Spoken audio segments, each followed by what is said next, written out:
নমস্কাৰ বন্ধু বান্ধৱীসকল, মই আজি আপোনালোকলৈ বিশেষ ভিডিঅ' এটা লৈ আহিলোঁ। আপোনালোকে ভিডিঅ'টো স্কিপ নকৰিব।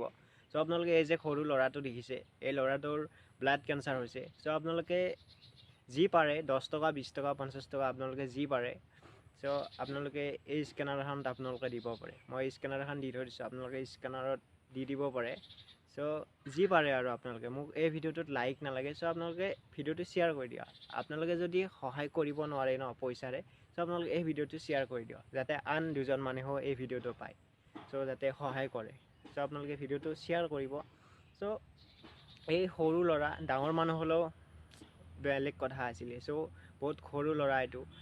এতিয়া যিটো মাক ন, সেই মাকটো এতিয়া হস্পিটেলত অকলে থাকিব লগা হৈছে। এজন মাকে জানে যে এটা ল'ৰাৰ সন্তানৰ বেমাৰ হ'লে চ' কিমান দুখ কষ্ট পায়, ঘৰৰ পৰিয়ালে হওক বা মাক দেউতাকে হওক।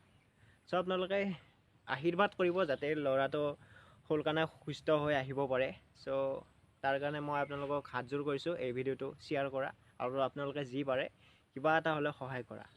চ' ধন্যবাদ।